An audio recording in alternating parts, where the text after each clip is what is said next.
৫ August ছাত্র জনতার অভ্যুত্থানের মুখে প্রধানমন্ত্রীর পদ থেকে পদত্যাগ করে দেশ ছেড়ে ভারতে চলে যান শেখ হাসিনা। তবে তার পদত্যাগ নিয়ে নানা মহলে গুঞ্জন ছিল।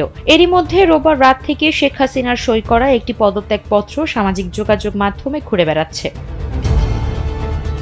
ছড়িয়ে পড়া সেই পদত্যাগপত্রে উল্লেখ করা হয়েছে, শেখ হাসিনা লিখেছেন তিনি গভীর দুঃখের সঙ্গে জানাতে চান যে সাম্প্রতিক বিক্ষোভ ও সংঘর্ষের প্রেক্ষিতে যেখানে ৩০০ জনেরও বেশি মানুষ প্রাণ হারিয়েছে এবং আর কোনো প্রাণহানি এড়ানোর জন্য তিনি পদত্যাগের সিদ্ধান্ত নিয়েছেন। এই ঘটনাগুলোতে তিনি সম্পূর্ণ দায় স্বীকার করছেন এবং এদেশের জনগণের নিরাপত্তা ও কল্যাণের প্রতি তার অঙ্গীকার সবসময় অটুট থাকবে। খালাম্মা, আমি আপনার মোবাইলে সেলফিন ইনস্টল করে দিতেছি। আপনার রেমিটেন্সের টাকা আপনি নিজেই জমা করতে পারবেন। সেলফিন, আগামীর ব্যাংকিং।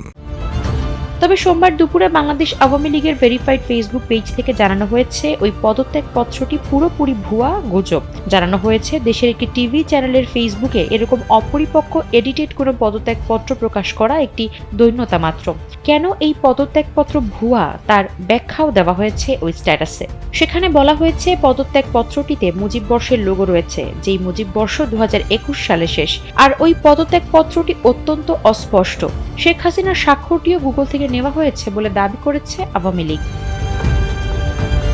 স্ট্যাটাসের শেষ অংশে লেখা হয়েছে দেশের মিডিয়াকে একরকম নগ্নভাবে ব্যবহার করে নিজেদেরকে হাসির পাত্র বানাবেন না। শেখ হাসিনা দেশ ত্যাগ করার যে আনুষ্ঠানিকতা সে সময় নেননি, তিনি সোজা তেজগাঁও থেকে বিমানে করে ভারতে গেছেন। এসব বাদ দিয়ে বরং দেশের সমস্যা সমাধান করার কথা বলা হয়েছে।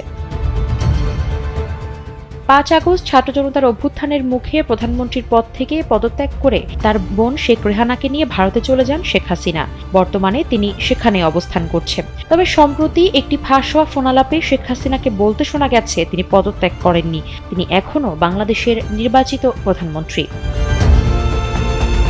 আফসারা নাজ, কালবেলা।